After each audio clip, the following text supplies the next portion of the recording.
ಈ ಜಾತಿ ಗಣತಿ ಇದೆಯಲ್ಲ, ಅದನ್ನ ಮಾಡಬೇಕು ಎಲ್ಲ ಕಡೆನೂ.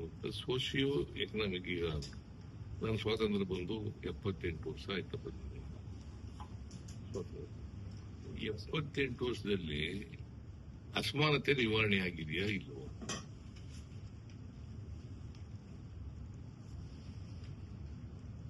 ಯಾರಿಗೆ ಎಷ್ಟು ಜನಕ್ಕೆ ಎಜುಕೇಶನ್ ಸಿಕ್ಕಿದೆ, ಎಷ್ಟು ಜನಕ್ಕೆ ಉದ್ಯೋಗ ಸಿಕ್ಕಿದೆ, ಎಷ್ಟು ಜನಕ್ಕೆ ಲ್ಯಾಂಡ್ ಸಿಕ್ಕಿದೆ, ಎಷ್ಟು ಜನಕ್ಕೆ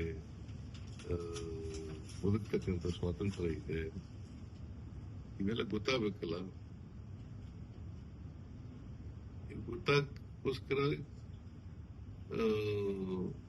ಸೋಶಿಯೋ ಎಕನಾಮಿಕ್ ಎಜುಕೇಶನಲ್ ಸರ್ವೆ ಆಗ.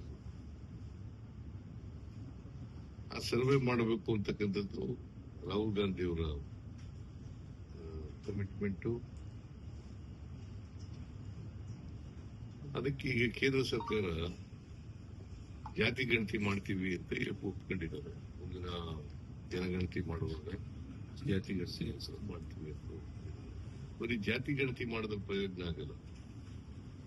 ಜಾತಿ ಯಾವ್ಯಾವ ಜಾತಿ ಎಷ್ಟೆಷ್ಟಿದೆ ಅಂತಕ್ಕಂಥ ಹೇಳೋದ್ರಾಗಲ್ಲ.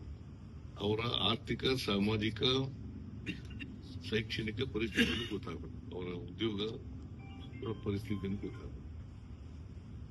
ಆಗ ನಾವು ಅವ್ರನ್ನ ಮುಖ್ಯವಾಹಿನಿಗೆ ತರಲಿಕ್ಕೆ ಸಾಧ್ಯ, ಅವರಿಗೆ ಕಾರ್ಯಕ್ರಮಗಳನ್ನು ಕೊಡಲಿಕ್ಕೆ ಸಾಧ್ಯ. ಸೊ ಇದು ಪ್ರಮುಖವಾಗಿ ಇವತ್ತು ಭಾಗೀದಾರಿ